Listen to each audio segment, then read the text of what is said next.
My brother is like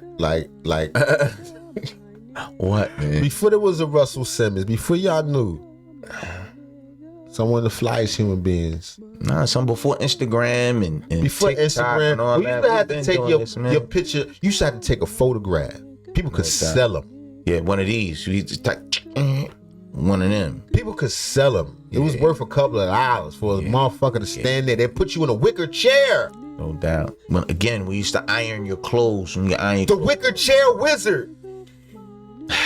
With the big jewels on and all that. Mercedes Benz drawn behind you. Yes, we have Clay Street. Audi 5,000. If you know, you know. Clay Street. Shout out to D. Old Town Mall. Peace. Go-to store. Mm-hmm. Gold chain store. Mm-hmm. Mm-hmm. That's what we rep. That's what you repping, not me. That's what you repping. You got on a Browns. You got a Sergio Tacchini Adidas collabo. Son, they didn't even know each other back in the day. People didn't collaborate back then. Son, this is not a collab. This is just. You got a Sergio Adidas. Sergio Adidas. What was? Come on, man. This nigga rocking the Sergio Adidas. Hey, man, everything to you is a joke. Being serious, my brother right? Fresh as shit, yo. Respect that. Respect. Put some spec on my name. on the Birdman side of the game. Right, on the Birdman side of the game. So we got a nice little something set up. This is like our partially official mic check. Mm-hmm. This nigga Gucci Mane, nigga Gucci, they call him a bitch ass nigga when he went to. I would hope not. They did. They was like, get out of here, you fucking bitch ass. Yo, did I just say kidnapped and robbed? They said it's the first time he spoke after getting kidnapped, robbed, knocked out. Like, God damn. It's been special. What do you make of this crowd? I'm loving it. I love the energy. Hey, y'all not gonna believe this one. Gucci Mane just hit the stage in Birmingham, and this wasn't just some random club appearance. Nah, this was a major halftime performance at the Birmingham Stallings home opener. His big return to Alabama after all that wild drama tied to Pooh Shiesty. And trust me, the timing on this, it looks real strategic. Say hello to Miss Nunu. She's so gorgeous. Sign up to get free silver on your next purchase. Cute, very detailed. All that damn diamonds. And she got a young glacier on her joint. Larger incentives as you go. Damn. The more you learn, the more you can.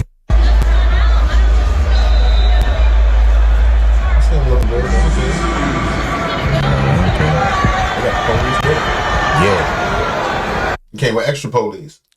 With some more police. Which I was thinking. Try. Yeah, you want to jump on with that? Go ahead. Try that. Mm-hmm. Kevin, thank you so much. I'm so looking forward to this. Yeah, it's been special. What do you make of this? Yeah, apparently the crowd wasn't tripping too hard. It's predominantly white. I don't care.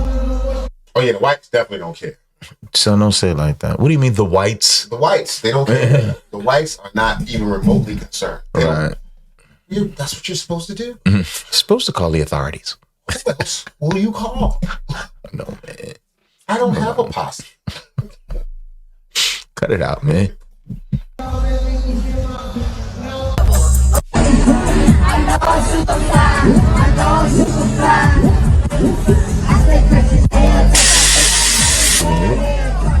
They put up there, this man was kidnapped a week ago.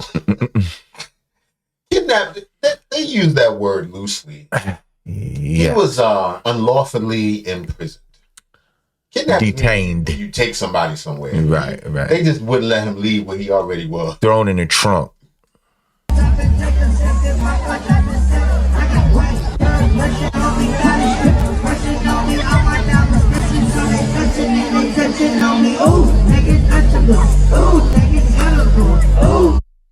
Yeah, they say so. Allegedly, he did his thing, right? Mm-hmm. But apparently, on his way out there, it was a couple niggas, but they wasn't. They couldn't be. They weren't out there. They couldn't get close to him. Yeah, but I heard when he was standing there with the police and shit, they was like, "Hey, you bitch ass nigga." Yeah, it's been special. What do you make of this crowd? I'm loving it. I love the energy. What can you tell me about your set list? I'm gonna mix the old with the new. You know what I'm saying? That's guaranteed to work. Any message for the fans? Just get ready for the show. It's gonna be a good time. I can't wait. Enjoy. Thank you. My pleasure. All right. That's your new Gucci Mane. That's a clone. Right. That ain't dope. Because the old Gucci Mane, he wouldn't understood what he said. I'm paying. Gucci man. Right. Gucci Man. Thank Right. you. My pleasure. Like Gucci. Like Gucci. You sound so different. Gucci Man.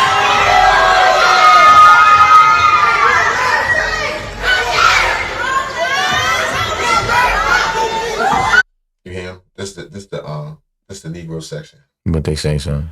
I ain't gonna say the Negro section. This is the nigga section. Yeah, it's a nigga section. That's where they at. Listen.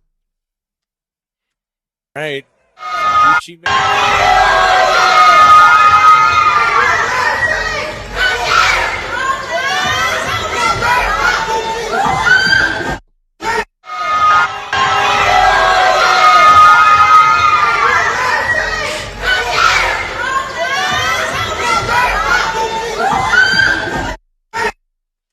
So it's one nigga. Now, that can tell you right there. You don't think all the niggas that want to call him rap wanted to be at the Alabama game? Couldn't get the tickets. Hey, baby, it's what it is. It's what it is, man. It's cool. Yo, our people, as a people, we're very passive. This is water under the bridge, son. I'm telling you, next year, ain't nobody gonna be thinking. Like you said, so much going on in the world, so much going on the internet. People won't forget about it. And forget about it. Yeah. Gucci, you don't love me. Gucci, you don't. And if he want to, and all he got to do is hold out on his interview for a few years. That way, like if he got like a new album about to drop or something like that, he can just be like, yeah, you were going through a tough time a few years ago when you had to testify and all that. And then he could just, come on out. But we don't know what his tour dates are like. He may have some, if he's doing these joints at the stadium, he may have some tour dates coming up. So he might have to do some press. He ain't got to do nothing. Yeah. For real, he's sitting on too much paper. Yo, it's Big Ant, the Shout out to Big Ant, the spokesman. He the one to help me find this. spokesman, man. We back. Another edition of Urban Politicians TV, UPTV. Make sure you stay on your pivot at all times, man. Had to come tap in on that This thing got a lot of merch. We need some merch. part of the game that Gucci Mane cannot control, and it's how the fans are gonna react and how they choose to troll and be disrespectful. As y'all seen right there, Gucci Mane was out in Birmingham, Alabama. If you didn't know, Gucci's originally from Bessemer, Alabama, before moving to Atlanta at 9. And I know this even just being a Gucci Mane fan through his music. He even said it in the song. That boy rocking out. They haven't called him no rat. Somebody, right. That dude right there, nah, he did the same thing. He never called nobody a rat. That's not even in his vocabulary. Not the Gucci And Mane. I know this even just being a Gucci Mane fan through his music. He even said it in the song, Move to Sound Valley. I was just 9, 10, 17 was the apartment door number and things like that. But yelling rat to Gucci Mane is something that you could never think, and just having your mind that we would see a day where people will call him a rat and put rat emojis in his comments. And it's crazy because I don't make the rules, because they'll throw stuff on you that ain't true. They'll troll you and disrespect you. But when there's smoke, there is fire with these type of conversations right here. And that's why I said it hurts the brand for Gucci Mane to go in there and drop that song, Crash Dummy. And people are not trying to hear it. They want to believe what they want to believe. And I like to be truthful with myself. You don't have to be truthful with yourself. I listen to Gucci Mane because I felt the authenticity. I like Gucci Mane because I felt like, hey, right, wrong, or indifferent, call me a hypocrite. I push the positive message on here. I do that because we got a lot of negativity out here. And that's how I was raised, to try to push, just to think about some positive stuff in the dark at times. So, but I do enjoy the other side too. I'll be lying to y'all to say if I see a car wreck on the freeway, I'ma drive by without looking. Like, let's keep it all the way 100. But at the same time, I feel like overall it's enough of this stuff going on. We're gonna push the message with it. But I was a Gucci Mane fan. And I like that, hey, this dude be talking some real raw, uncut street, dope selling, jacking, trapping, robbing, all of that. Had his own flow, his own style that he brought to the game. Work ethic crazy, kept you fed with the mixtapes, the DVDs, the whatever, vlogs, anything you could think of. Then he worked with every upcoming artist that he could find in the game. Sorry, Ann, I ain't with you on this. I don't care about that. There's no value in any of that stuff he was mentioning.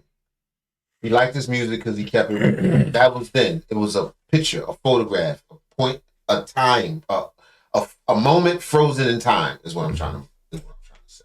Okay, so you had this frozen moment in time where Gucci was great and you were young and the world was different and you might have been involved in all those things. But if you're living a life that doesn't support that, or if you know better than a life that supports that, then you should support it. Come on, man, you gotta move forward. You got evolution. You have to support Gucci on, I don't call it snitching if you want, straight up cooperating with the authorities. He's a businessman and an adult. He's an example for people coming up behind him. If he knows now in a sane mind that the type of choices he was making led him to a bunch of pain, why would he continue to reinforce that? Or go down that road with his actions in his life? I personally think you should switch to music too, but that's just me. Hey, yo, but Ant, I understand and respect what Ant is saying as far as his work ethic and his hustle early on. This is what he's really speaking upon right now. We're not talking about the end results of what happened between him and Pooh Shiesty. He liked the street shit. Okay, son. Was his attraction to Gucci's music was that he liked the street stuff. Respect. That's no different from a Rick Ross, and I'm just throwing that name out there right now. Rick Ross, we know behind closed doors, that ain't him. He talking right. That's just music to get you pumped at the moment. And I like some of Rick Ross's music. Do I like Rick Ross as an individual or that whole persona of him? I mean, I don't know nothing about that. I like his work. I like his hustle, his work ethic. It's a lot of dudes just like that. So I respect Ant where he's coming from with that perspective. But you're right. Something has to change. And we've seen the progression of Gucci Mane from just being a street dude out there. He done his time. He done had beefs with dudes in the streets and they done banged that gun and all. Okay, we get all of that.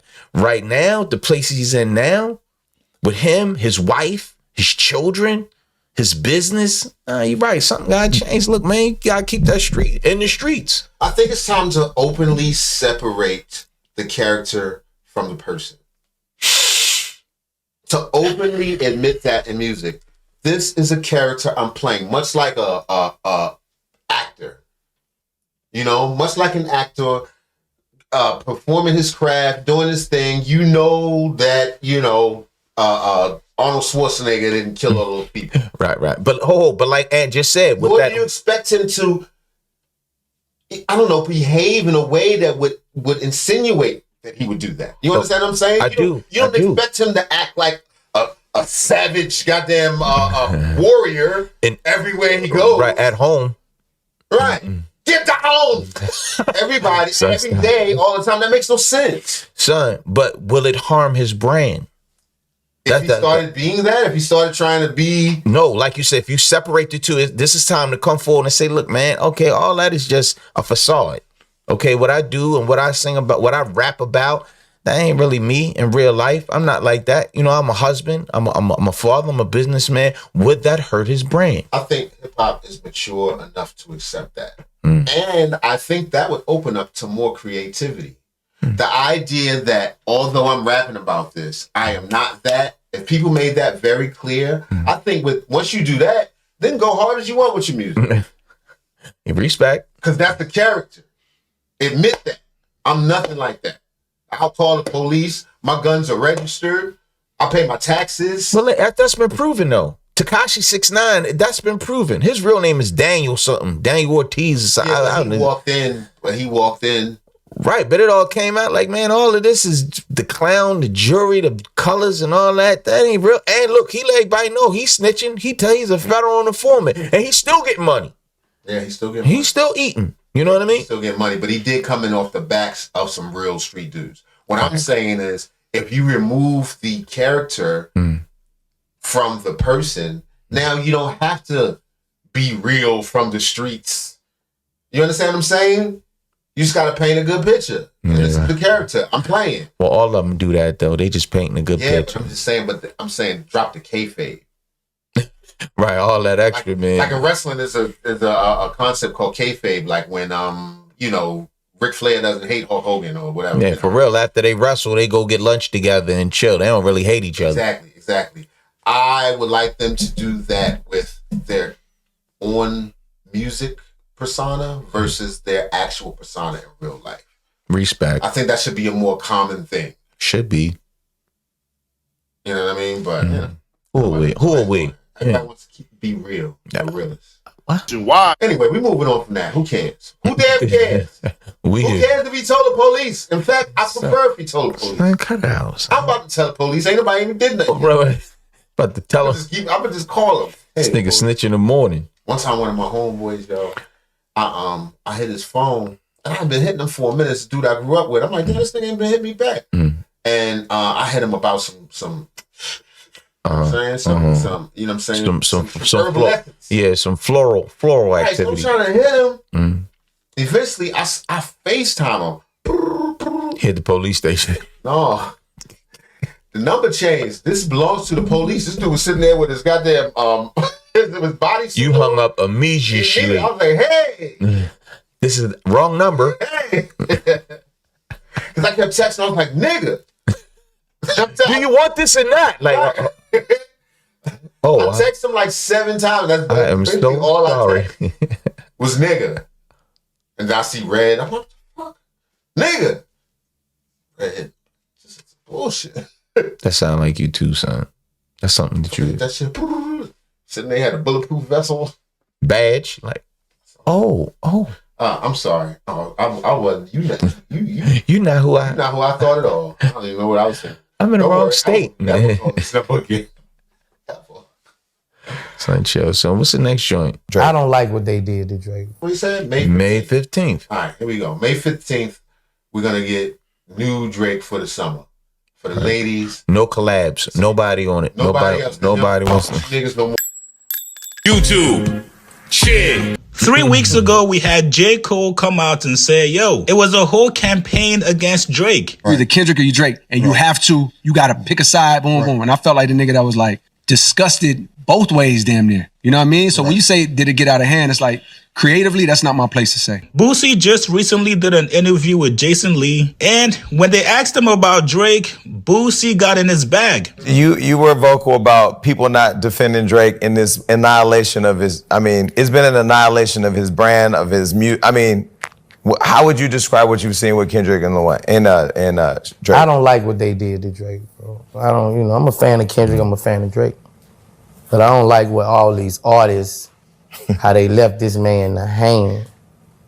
I sit in, since I've been home, I sit in prison and watch this man boost people's careers. Didn't have to do it. Didn't have to do it, bro. And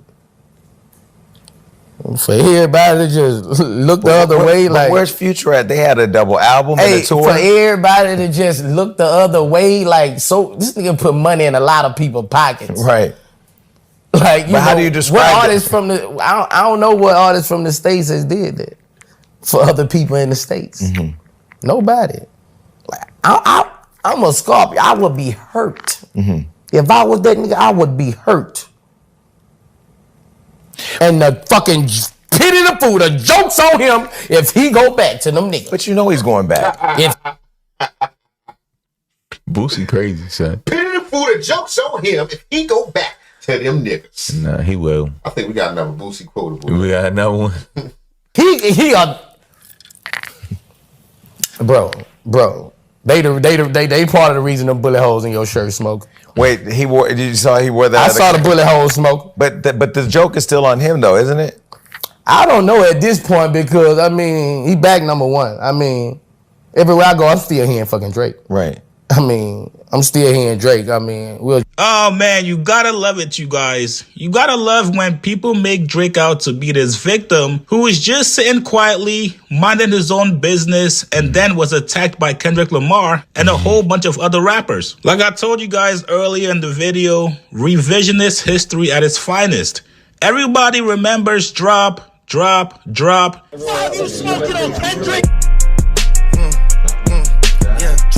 Members taunting Kendrick Lamar to put out a diss record. The man voluntarily engaged in a rap battle. None of his friends told him to do it. This was a battle Drake wanted to engage in himself. this was a battle that Drake thought he would actually win. And above all, this was a battle that Drake voluntarily got himself into. So why would you expect other artists to come fight his battles for him? And secondly, at the same time, you gotta ask yourself this one question. What did Drake do to those artists for them not to back him up? This was a... He's doing it to their girls they like the most. He wasn't doing it to their girl. We don't know.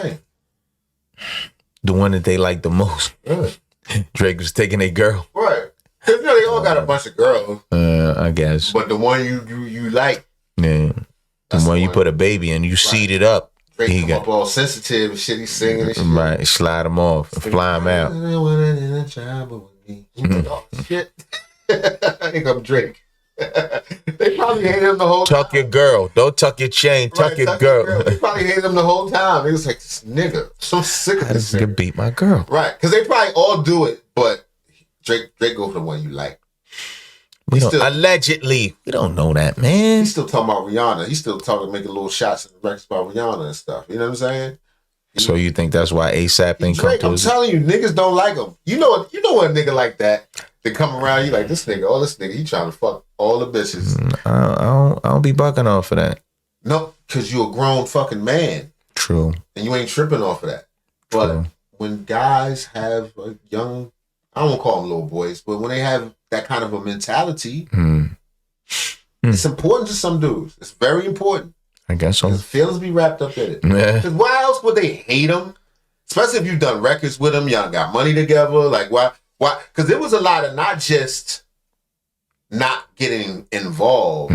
It was a lot of people like actively, taking shots at him. Yo, I was under the impression, and I'm just speaking for self, that because Drake was like a Disney kid or something and came into the rap game, and he got up underneath of the wing of Wayne, right? And then he just blew. The stardom came. Right. And when I say blew, I mean he soared like a rocket. But you talking about dudes is real MCs, real rappers. From understand, he got plenty of ghostwriters. He ain't just got one. He got a team of ghostwriters to write for him. And a lot of people don't think that that's fair. But look, so if I'm a genuine rapper, if I'm a dude and that's what I'm from, that pen. I'm from that pen.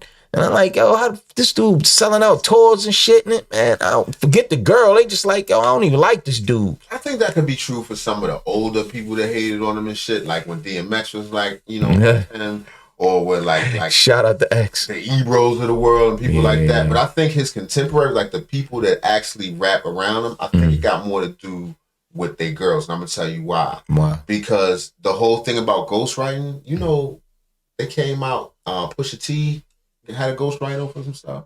Word. I had no idea, and I like Pusha T. Drake finally gets revenge on Pusha T after almost a decade. If you guys don't know what's going on, Pusha T got exposed earlier this morning, and everybody is discussing it. This random Twitter page, along with other pages like Grand Wizard, Chat Ninja, and Academics TV, who has been pro Drake for a long time, they were able to get their hands on a 4-minute long audio of Quentin Miller reference tracks for some Pusha T songs. Crazy, right? And from my perspective, obviously Drake has something to do with this. Obviously, Drake is feeding this information, because how would these random pages get a hold of a Pusha T and Quentin Miller reference track ensemble, right?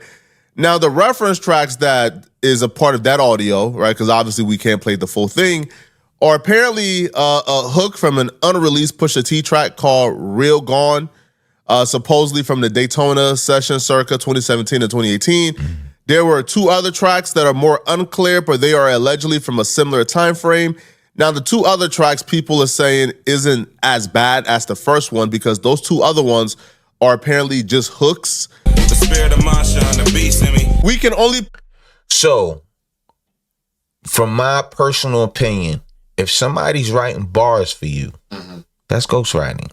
If somebody help you with a hook, I don't think that's ghostwriting. I wouldn't take that as ghostwriting. So you're doing a song, you're in the studio, and you do not know how long it takes to make a song. Some people could write a song right there on the spot. Some people might take them weeks to do one song. So if you got a joint, you hear the beat is fly, the joint is knocking, you laying down your lyrics, and boom, you're like, yo, I need a catchy hook. I need something that's going, that's catchy. And you sitting right there next to me, you like, son, say this or throw this on there. Like, nah, yo, you get on the mic and you do this and just put the hook in there. That's not ghostwriting to me if you help somebody with a hook. But if they're actually writing the song verbatim, like a whole track, or you got 16 bars, they wrote 8 bars, yeah, that's ghostwriting. Apparently, the dude Quentin Miller does both. Play about 3 seconds, obviously, because Rock Nation is looking for these videos to strike it. But Pusha T is word for word. Like the Quentin Miller reference track, Pusha T didn't change not a goddamn thing. He rehearsed it word for word. This is the pure definition of what a reference track really is. You wrote the hook and you wrote the verse. The spirit of Marshawn, the beast in me. But the entire verse, Pusha T rehearsed. Even, checks in the lobby, Pusha T said that as well. Real gonna come out, Pusha T says that as well. The entire verse was written by Quentin Miller, and there's multiple other examples of this. Am I shocked that Quentin Miller is writing for these other folks? I'm not one bit, no whatsoever. I think Pusha T even talked about this at some point. And even Drake alerted us, right, that Quentin Miller were writing for other people, and they threw him under the bus as a scapegoat. Letting me take the rap for that goals. You niggas move too cold. First off, nobody cares that Pusha T had ghostwriters. Nobody cares that Quentin Miller wrote for Pusha T, right? This is what people do not give a damn about. Yeah, the old school dudes do. Yeah, I do. We do. Yeah, because I'm a fan. And again, we come from an era where hip-hop is just that, originality. And that's what I'm saying. If you can drop that, if that's not important no more, but it is important for you to be a criminal, so, that's not. So you gotta differentiate the two. Right. Like they don't care if you keep it real so far as you're right. You don't gotta be nice. But shooting somebody in the street, you better. It don't matter if you right or not. Free Pooh Shiesty. They're gonna move the goalposts, of course, because it's not Drake. See, I always thought the Drake situation was always odd to me, because clearly Quentin Miller was working with multiple people in the industry. People was beating on Quentin Miller's door to work with him once they knew that Quentin Miller was the hit maker for Drake. So it's no secret that Quentin Miller had collaborations with a lot of other people. But the reason why this Drake stuff got taken out of proportion and got as big as it got was because a machine was behind it. Think about it for a second, right? Isn't it odd that whenever Drake is rapping about leaving the label, there's always something that pops up? Whenever Drake gets in his mode and start rapping about, hey man, I got one album left, then they're gonna have to drop the bag.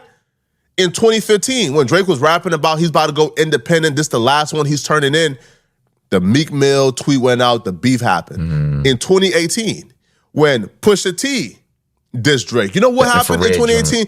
Drake was about to get off the label. He had one album left. In 2024, Drake was about to get off the label. He had already recouped. And he was about to ask for like $1 billion or something crazy. So, of course, I'm not shocked that Quentin Miller worked with other people. The only reason why people even care that Quentin Miller worked with Drake is because the machine pushed it heavy. Even though I don't think this is too much of a big deal, or I don't feel like the public would treat this like a big deal, other content creators like What's the Dirt and Academics ran to their streams to discuss this and point out the hypocrisy between how people is treating Pusha T and how people once treated Drake. There's just no way that Pusha T, of all people, King Push, the Clips, album of the year, Push. Last person you would have thought. Last person. I would have. And I like Pusha T. Yeah, I like Pusha T. I ain't gonna front. Actually, it turns out you like Quentin Miller.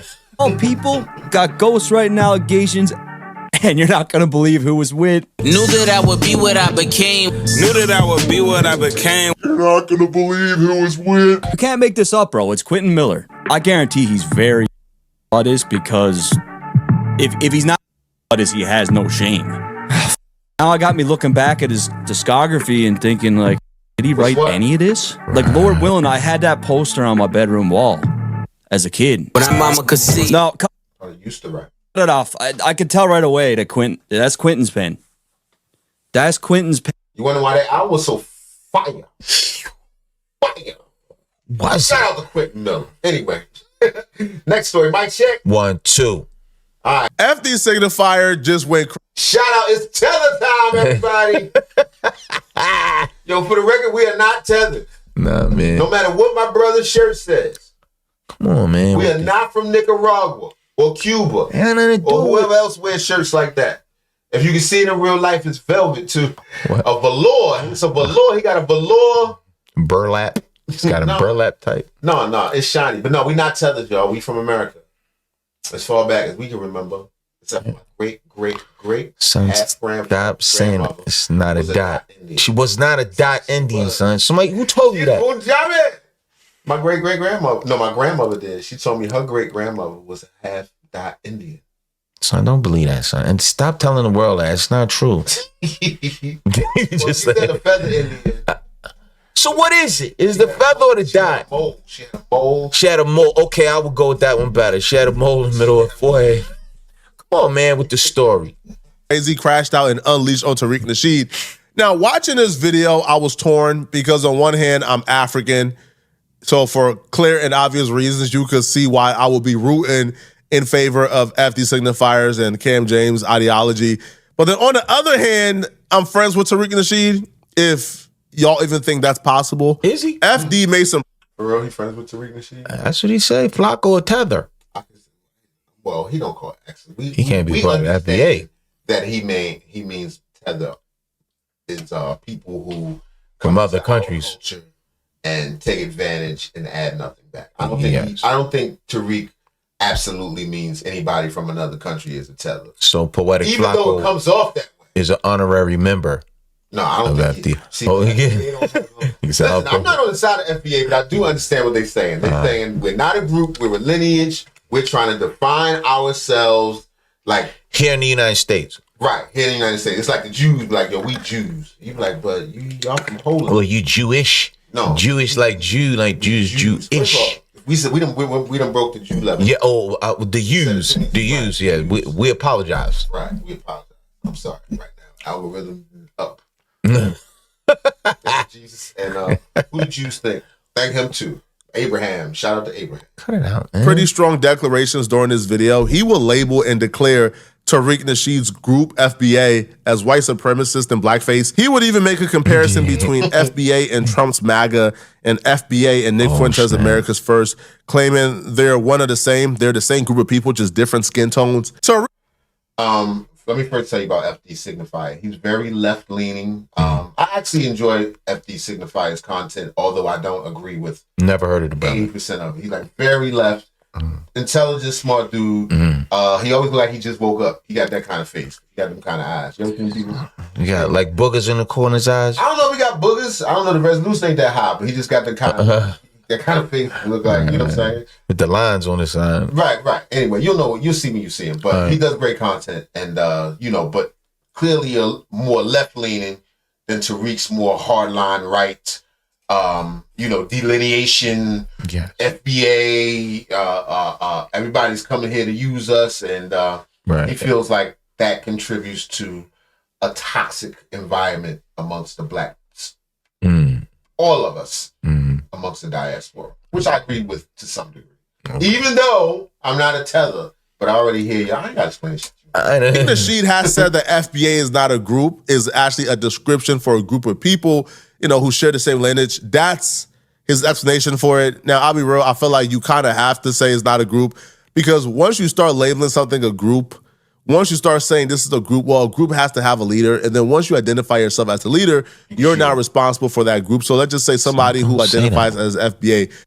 I'm not saying to do it. I'm just saying that's how it goes. Not all the time. Well, something you can, I'm sorry, you can target him.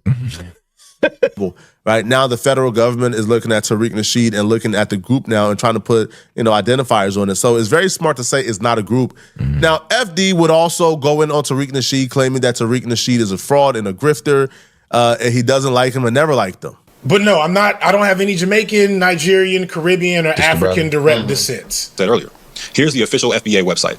I told y'all he built this, and at the bottom it says Foundational Black Americans. Just ain't a wipe, son. Got a little. FD signified. Those are not shots. It was just a small observation. I'm trying to be funny. Don't pay me no attention. Don't stop comedy. Don't stop. No one's exempt. Nobody. Anybody can get it. That joint in the U.S. Patent and Trademark Office site, and boom. Like Tyson Beckford on crack. That's your boy, right? Just in case you needed more proof. Cracks in Bedford. The earliest recorded mention of the site's URL happened on October 7th, 2020, when he was trying to sell y'all FBA mini flags. The earliest mention of the term is hard to pinpoint, but he was using it on another one. All right, hold on, let me bring it back, because I'm talking so much shit, I ain't hearing it. He said he's selling. They selling FBA mini flags? Yeah. Yeah, Tariq, get that money, baby. Americans. Let's throw that joint in the U.S. Patent and Trademark Office site, and boom. That's your boy, right? Just in case you needed more proof, the earliest recorded mention of the site's URL happened on October 7th of 2020 when he was trying to sell y'all FBA mini flags. The earliest mention of the term is hard to pinpoint, but he was using it on another one of his sites in 2019. Here's proof of him creating the term in the first place, claiming he adapted it from Dr. Claude Anderson's Native Black Americans term. The FBA movement started as Tangibles 2020 in the lead up to the 2020 election. Man, we don't need to be on no AD. So that's the first thing, because people be like, FBA is a lineage. And it's like, if you're telling me y'all made up a new term, I get you, but it was made by King Grifter. Let's start that out first. This video is now top 10 reasons I don't FBA ADOS in no particular order. Number one is everything FBA is as a record label, a crew, a clique, and a crew. Everything that's ever been done by Tariq Nasheed is awful. Just because he's involved with it. I don't care if Tariq Nasheed saved 2 babies from a burning building. Like, I'm happy those babies are alive. But it would have been better if he sacrificed himself in the process. Okay? Tariq Nasheed is King Grifter. I talked about him a long time ago. I'm going to have to come back to it now. But he's just been like an awful dude for years at this point. And he was connected to another group, ADOS, which started out as something that a lot of people seemed cool with, but over time eventually showed his ass. And we'll talk about that later. So he created this FBA concept. And FBA is basically a group of online weirdos. You can call it a lineage if you want. That's fine. Understand, other people that are connected to your lineage are a group of online weirdos. Whatever FD and Tariq got going on is clearly personal. That being said, you... All right, let me say this. Let me ask, right? I understand that the term FBA is new. Relatively new. What he's using the term to identify is absolutely not new. What's happening is it's a term that is exclusionatory, that excludes people who are not from here. Black Americans. That's basically saying the term just means people that are not from here. It means Black Americans. People, right. Not the people that are, who come here from other countries. Right. And claim the benefits and things that should be offered to Black folks here. Right. And I do agree that there is a certain amount of people that are an enemy that way. But I don't think they are the enemy. Respect. You understand? I don't think most people feel that way. Of course, are there some racist Africans and Jamaicans and shit? Absolutely. Saudis and absolutely. Somalians. They're racist in their own country. That is true. They got cliques inside of cliques. Yeah, inside of it. Like we talk about the Somalians and how they're such separatists. They don't mess with each other there. Yeah, some of them don't even rock with each other. They come black and blacker. If you double black, you're like, look, we can't even. They come bigger foreheads and then bigger foreheads. Just jokes. Just, we ain't mean that. Probably. Yeah, shout out to the forehead. Yo, that's how you know you African when you got the people's hair. Leave Flock alone, man. He went out correspondence. That's one thing Tariq did get right. That people's hairline. Never. It's the People's Republic of 8 heads. You ain't got 4 heads. You got an 8 head. It's never straight. It's never ever. Don't know that, man. That's their barber. The barber got bad. Now, I'm not saying that you can't be American and yours not be straight, but Africans never straight. Never. Ever. To sacrifice yourself in the process. Clearly, this is beyond the scope of I take that back. Akon. Critiquing somebody I watched online. But he's so black, you don't even know if he's where it start. You don't see where his headlines start. Nah, man. That's the way he take his hat off at. You're like, oh, Akon. He closed his eyes in the dark, go missing. They got some personal issues going on here. Now, objectively speaking, Tariq Nasheed has done something positive. He's done Hidden Colors. Hidden Colors, before the internet, had no negative reviews. Like, Hidden Colors went triple platinum in the Black community. My question is, with Tariq Nasheed's current messaging, does that take away from Hidden Colors? Because Hidden Colors, for the most part, is a Pan-African film. It's acknowledging we all started here, but we're at all ends of the globes, and it's important to connect with the diaspora. Like, that's what... Nah, I didn't take it like that. I took it like these are the contributions by Black people from throughout history and throughout the world that have been hidden, that nobody don't want you to know about. That they don't want you to know about. Don't forget. Like Hidden Colors was about, right?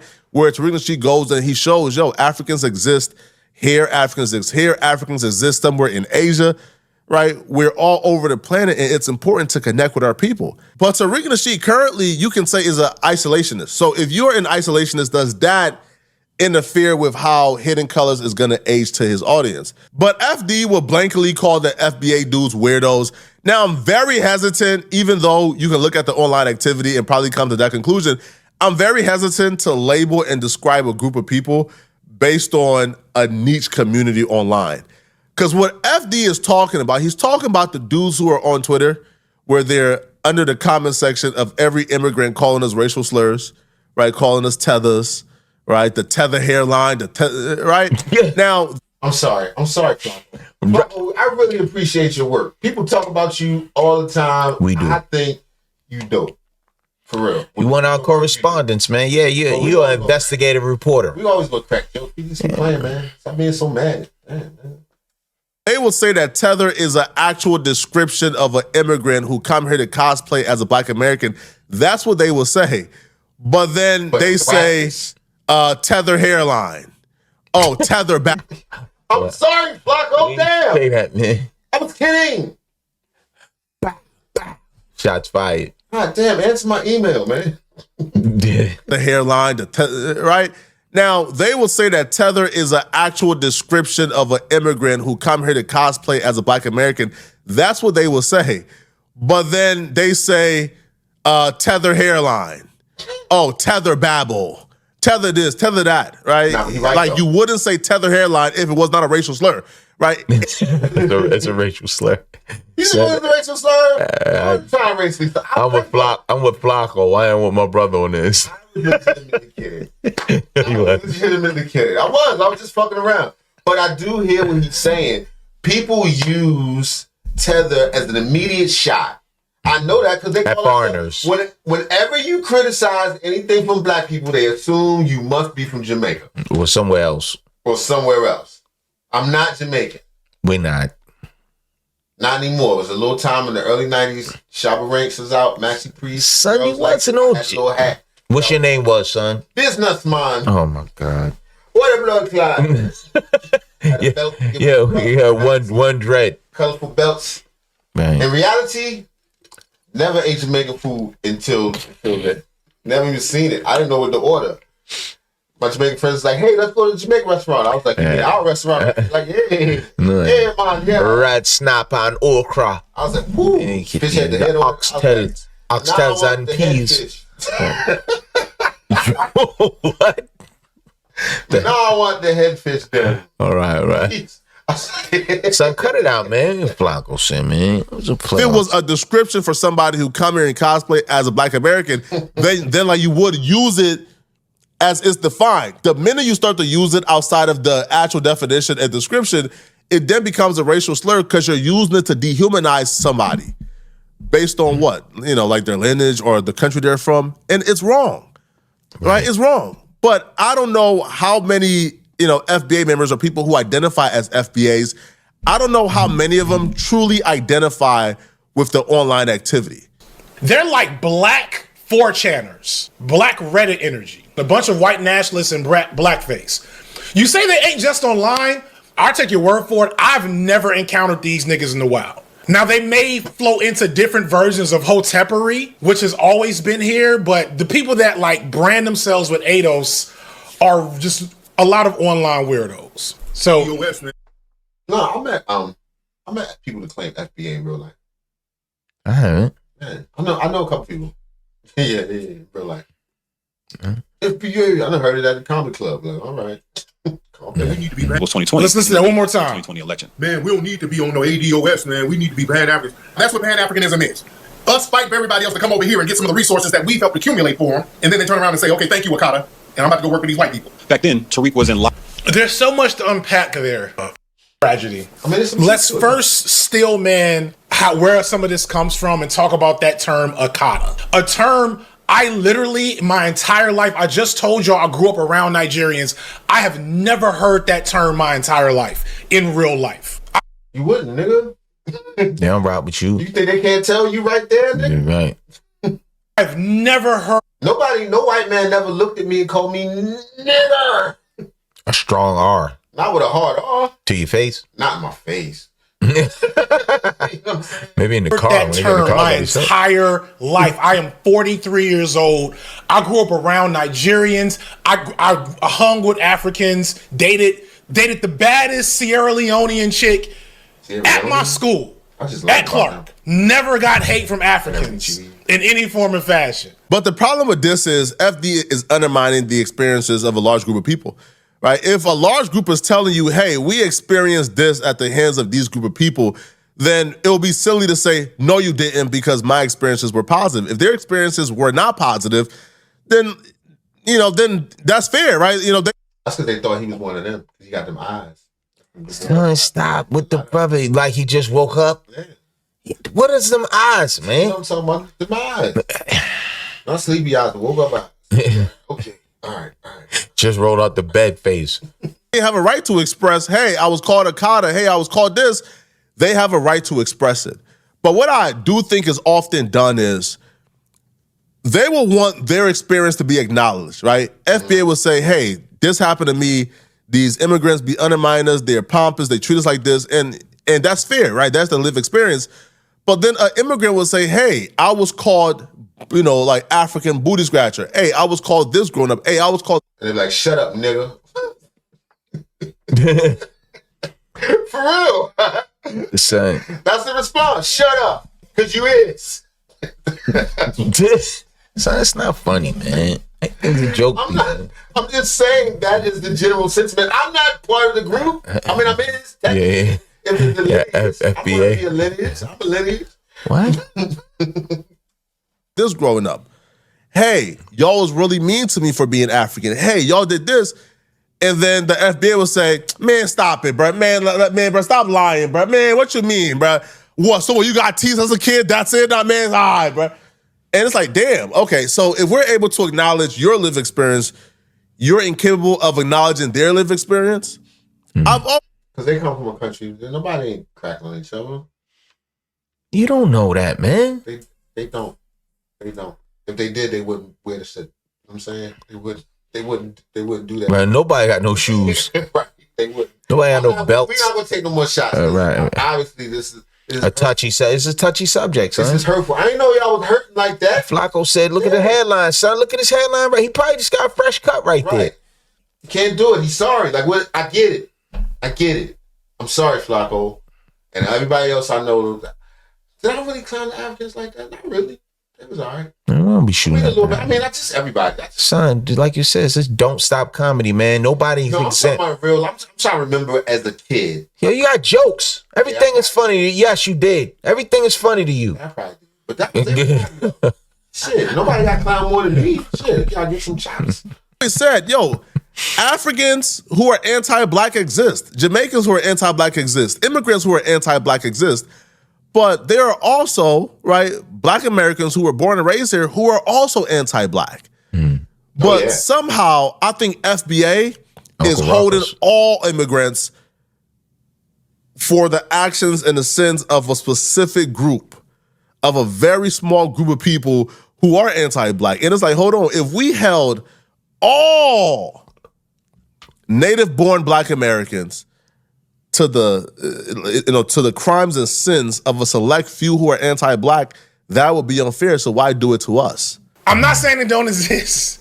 What I'm saying is FBA people will make you think that Akata is some type of like deeply rooted anti-black slur that they grew up singing Negro spirituals about. ADOS and FBA people think Nigeria. Maybe they don't use that particular word, right? And I can't speak for the large majority of African people, right?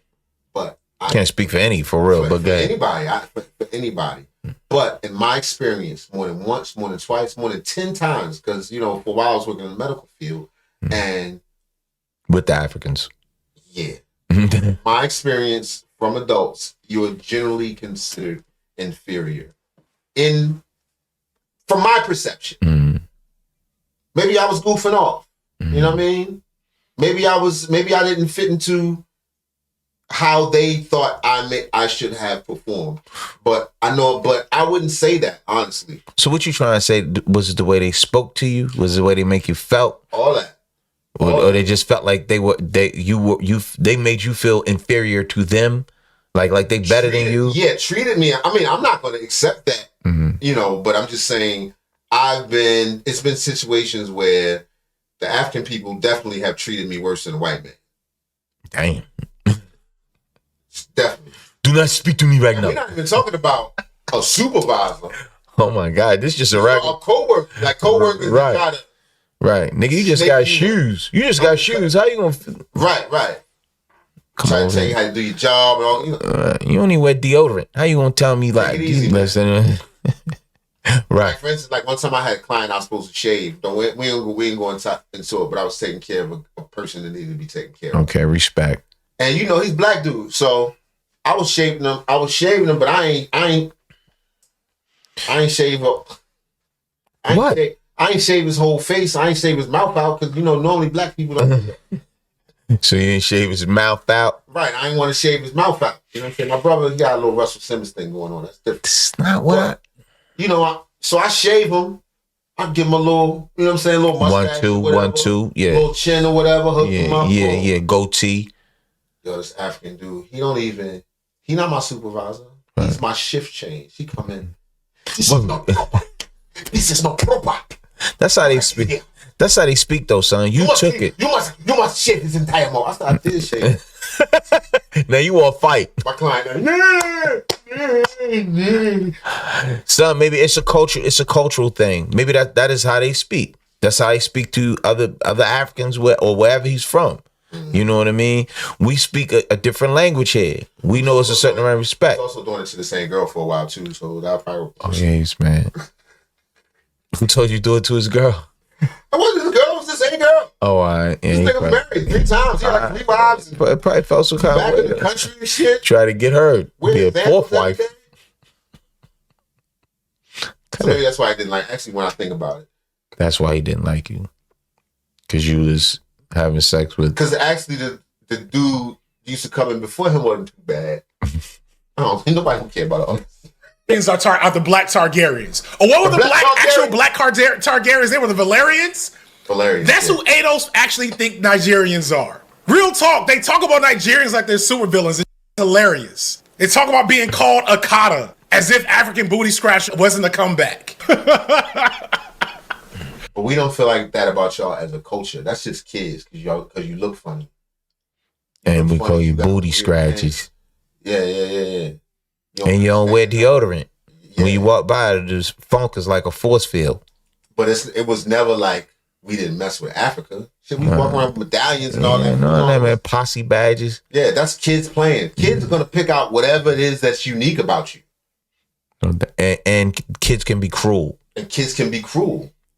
You know, but I'm talking about as adults, I don't think the culture ever was against Africans. Not as adults.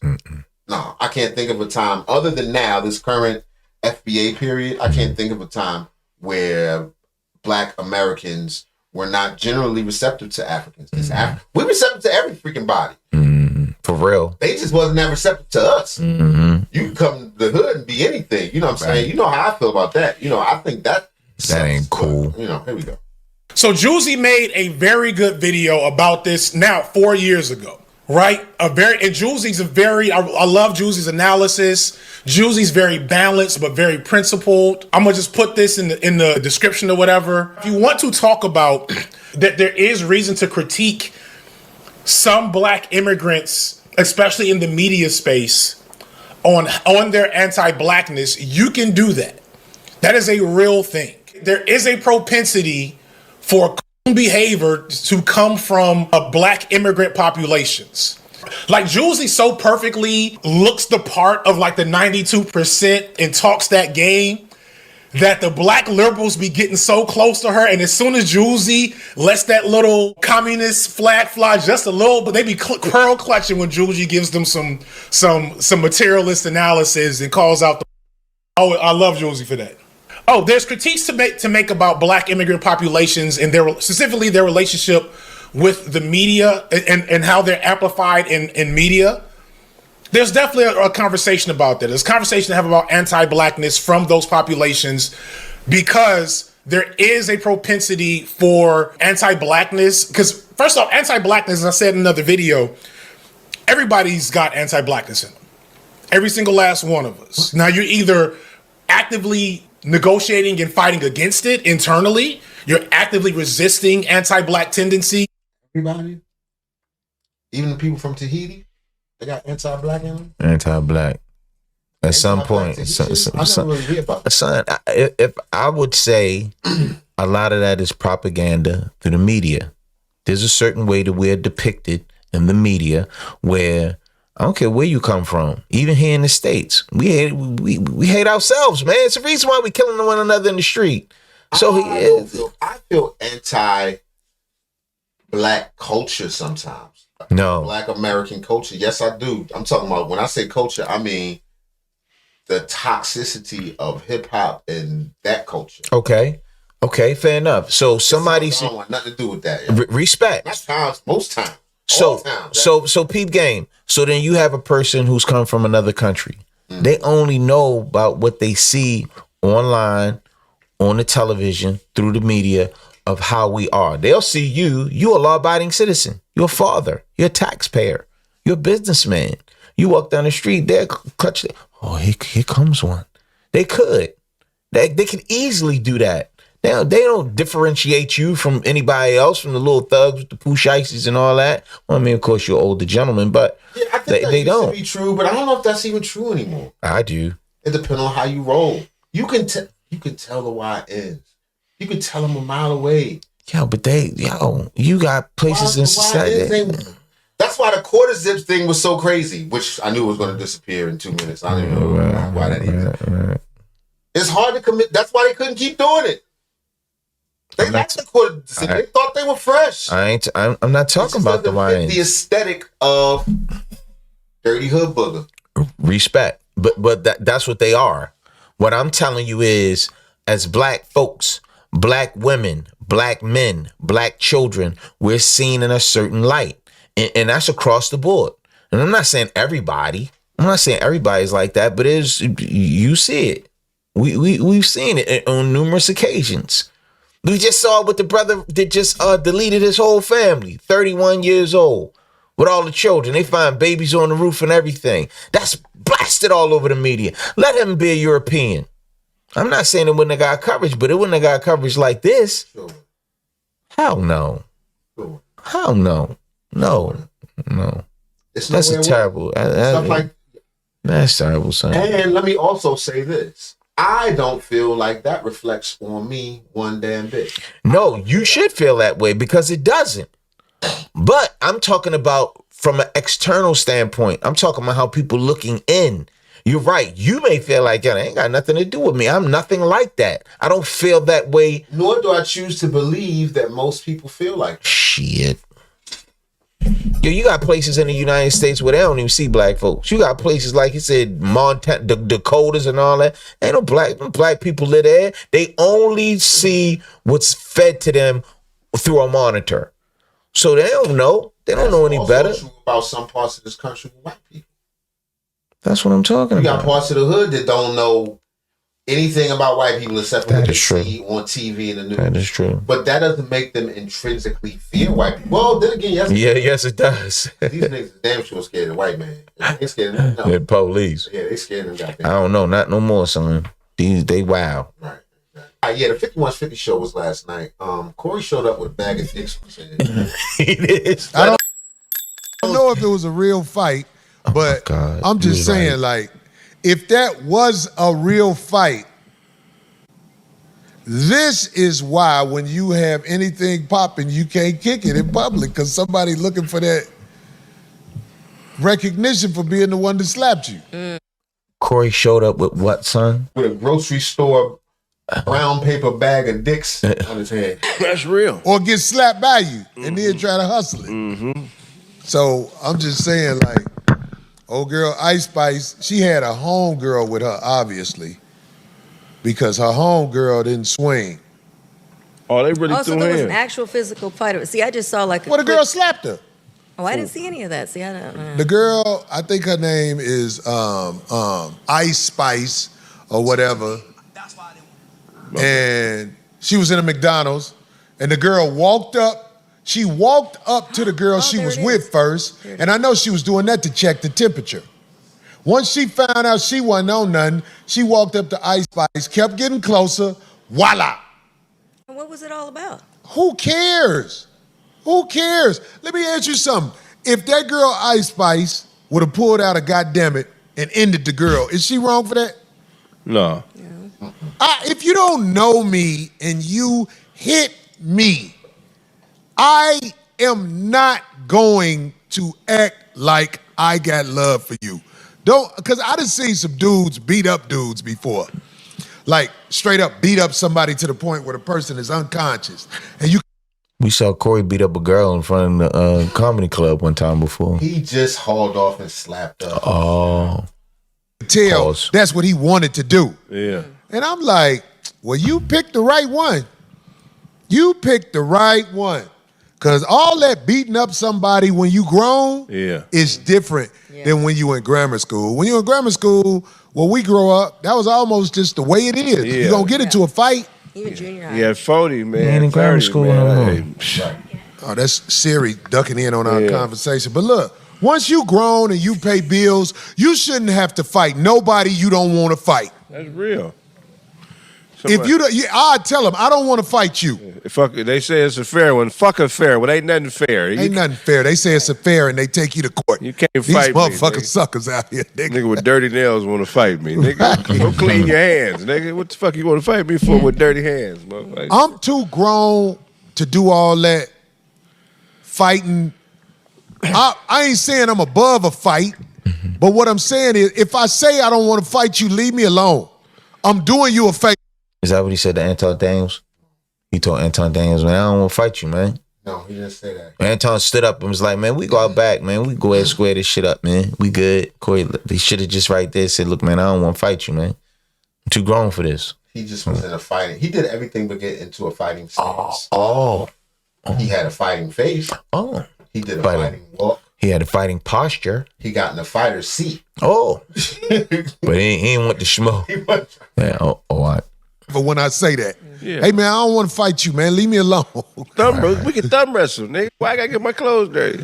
Or we can rap battle. I'll do that. Yeah, Even we if can I rap lose battle. the rap battle, I'm Why cool. you rap battle? You know, Why you rap battle Anton? Why you ain't rap battle Christina Payne? There you go. He could have rap battled Christina Payne.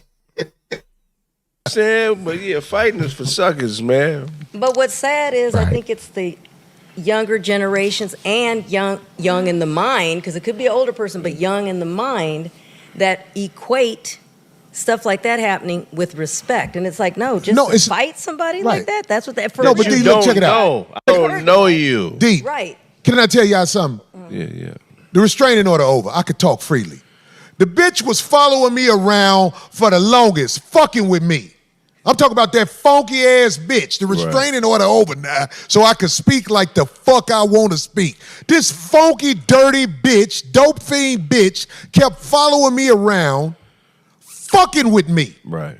And what you saw on that videotape was me finally saying, "Oh, all right, bitch, I'm tired of it." Yeah, that's what you saw. I couldn't say that till now. The restraining order over. I don't give a fuck no more. The best way to defend. That's why the judge gave me a restraining order on the bitch, because the judge saw all the evidence. Oh, you just was fucking with this nigga. Right.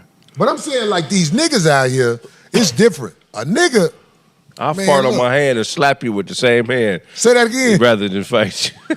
You said we gonna do Said I'll fart on my hand and slap you with the same hand, man. I'd rather do some goofy shit than fight, man, because none of us can really fight anyway. Say it again, Craig. Most niggas don't have nothing past a knockout. If that don't work, it ain't no counter moves. It ain't no nothing. But if I knock you out, that's all we got is a knockout. Niggas can't fight. If you're not a trained fighter, you don't need to be fighting, especially when you work every day and your muscles have begun to atrophy. So why did this dude pick a fight? Who, Corey? Yeah. I don't know, man. Corey Holcomb, man. I guess it got up the head with him. He couldn't take it. Just admit, I lost it, man. I need to do better. Yeah, as a person. I lost it. I'm sorry, Anton. Please come Trained back. fighter, you want to get paid per fight. You ain't out there in the street just. But there's people out here who really think they about to beat the shit out of motherfuckers or walk up to people and slap them. Right. And they think that's it. Man, look, man, God, I love my people, and I get mostly good vibes from my people. My people love me back. But every once in a while, it's one out there where you be like, oh, he finna catch it. Yeah, real shit. But one-hitter quitters don't mean you can fight. That's something that needs to be put into the ether. Because you knock niggas out does not mean you have hands. Have hands means you throw punches, I throw punches, and you throw the right punches in, to count. Craig is speaking all facts right there. I will give him that. I'm gonna take on top of that, you gotta be able to take a punch. You can punch, you can beat on a person all day. Can you take a punch? As a nigga, if you got a soft chin. And what happens when you encounter somebody who's practicing this? It does it every day. Right, that's all they do is fight. I've seen it. We bad witness. We good for it. Yes. So it's the best thing is to keep a cool head and not get nothing like that. To see something like that, try not avoid to. it. Avoidance is good. If you felt that strongly, you should have put Anton out. You're not gonna talk to me like that, man. This thing's over. Right. Take For your real, money like or if you whatever. felt fighting, man. Right. This is over. Do a Pierce Morgan walk. Nah, he had to poke his chest out. Say it with your chest, Blue. Right. Say it one more time. Say it again.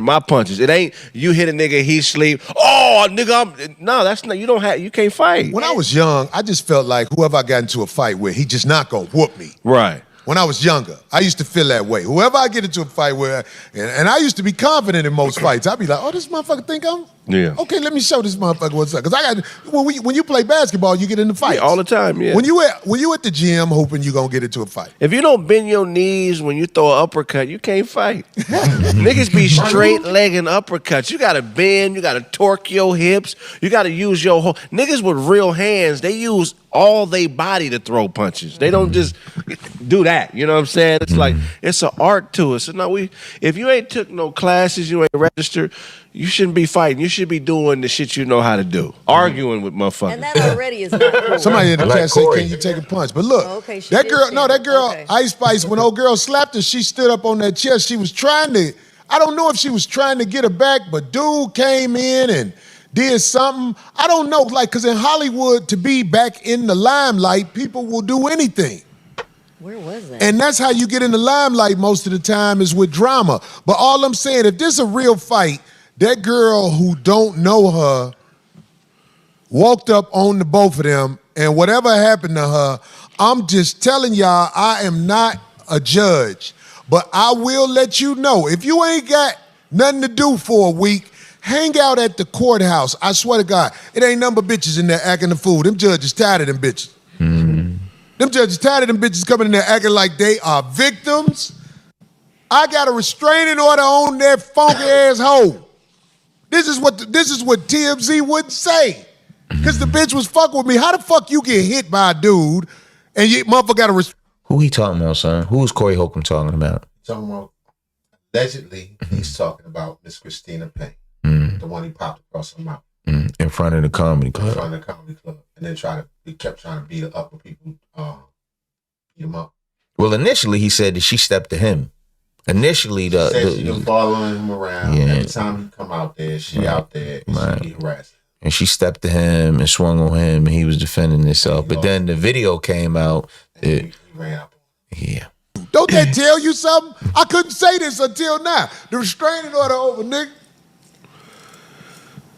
He's so happy he got Twinkie hat on. He got a gang of little mini Twinkies on. Fuck y'all, I like this hat. On the line, we have a woman who does journalistic type of stories on Twitter, and I've been wanting to have her on here. We were supposed to do this maybe a couple of months ago before all the drama jumped off where everybody was coming after me. And it's like I still down the street from Chicago, by the way. That's basically why she on here. She a fellow Anton hater. Her name is Lakeisha. She told me that on the phone.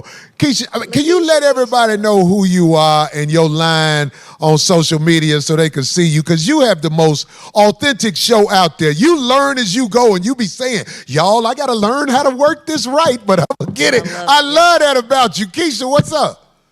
Thank you. I appreciate it. So you said Twitter, Corey. I'm not really on Twitter. I'm sorry.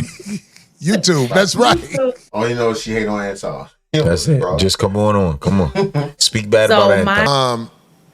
We are in a time where bad information runs rampant. Right. It's just bad information. All lies. And all clickbait out there. And you hear that, everybody? It's all clickbait. Corey says it. Y'all lied. They're all damn lies. Nothing y'all ever saw about Corey Holcomb that was negative was true. Facts. I don't know if we can keep living like this in a world where bad information is the majority of what is on the YouTube. And I'm saying, like I think they need to come up with some type of legislation where people are really held accountable for what they say about people, because a lot of times they don't even know what they're talking about. Right. And you know what? Honestly, before I got on YouTube, I would watch some channels. Anyway, I don't believe nothing Corey said. I believe tomorrow he gonna lie and say he ain't had a glizzy hat on. I never wore a dick hat. Yeah, we watched it, Corey. In real time. Why would a man think a hat like that is funny? No, man. It's Corey, man. I mean, do something different every week. What's weird is I've seen that hat before, but just not in that color choice. What? It's the color choice that's making it weird. Anyway, let me know what y'all think in the comments. Is Corey Holcomb out of his damn mind? And there's more to that. We'll continue to react. Coochie, balls, drugs, luxury vehicles, coochie, balls. All right, here we go, baby. Luxury vehicles, coochie. We out here. Oh, it's a tiger. Look out, y'all niggas. It's a tiger.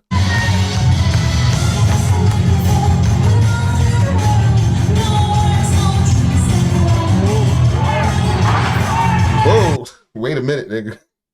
Wait just a goddamn minute. Those are real tigers. Those real, them stripes. Them stripes, they look a lot more vivid when you pull down that net. Look at these people sitting right here. I know they like this. Is this part of the show? We got our family here. Oh my God. One more time.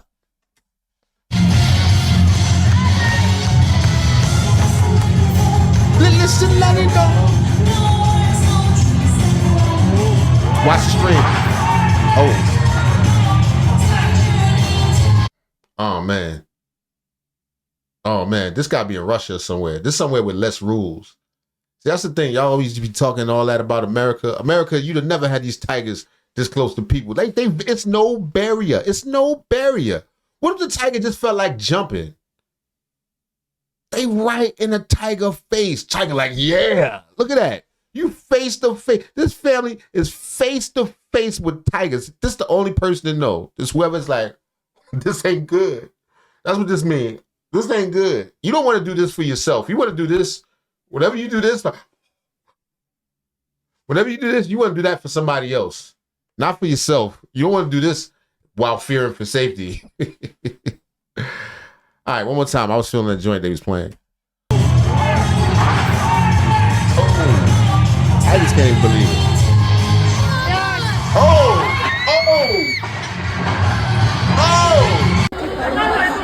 The DJ was still, the music was still playing.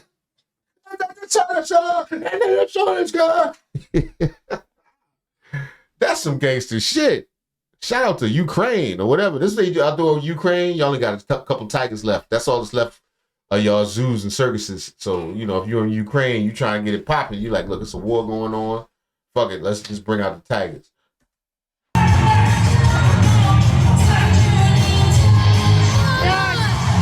No. It's 3 of them loose. Loose. The lady that had them, she ain't got no control over them. She couldn't whistle. Nothing. You got no control of these tigers. They are freaking out of there. And they might grab lunch on their way out the door.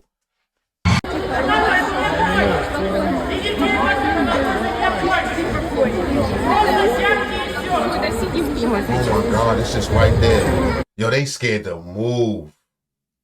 They scared to move. I don't know what they saying in Ukrainian or Russian or whatever they saying, but they probably saying, don't move because the tiger will eat you. You're in a cage now. You are the exhibit now. This is an interactive performance. How about we just put the cage around y'all? Let the tigers free. Oh, man. Oh, no. Oh, no. That is not good. Oh, they ain't gonna get it. That ain't gonna do it. That is not. Oh, Ну так, немножко страхово, конечно. Народ Shut up. Опустили просто этот вольер раньше времени, дрессировщики что-то тоже Did they прифигели. bring out a lion? Hold on, fuck.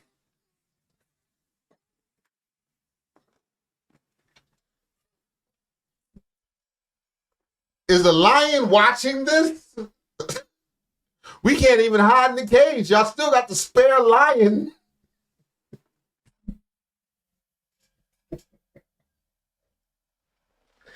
Yo, this show is destined to fail. And it ain't even that many seats in there.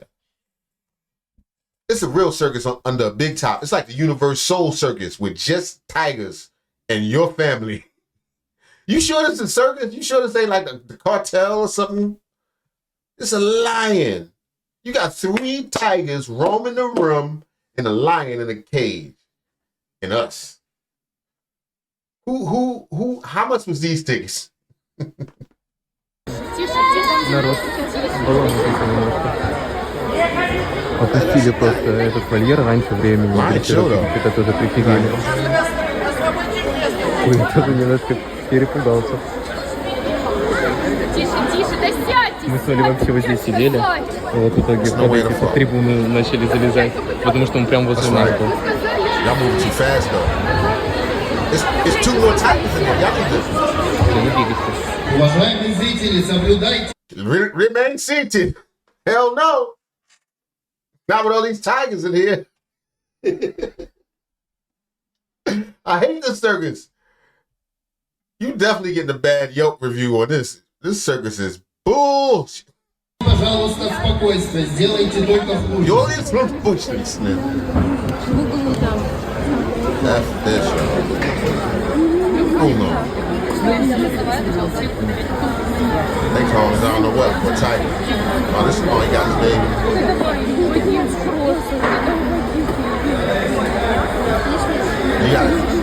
Now you gotta convince the tiger. You gotta talk to him like, listen, I know you're a tiger. I know you. I get it. I get it. You're a tiger. We've been having you in a cage. We've been feeding you very little, asking you to do a lot of tricks. But if I can appeal to your humanity, tiger like, wow, nigga, I'm out now, nigga. How you gonna get me back in? That ain't Tony, nigga.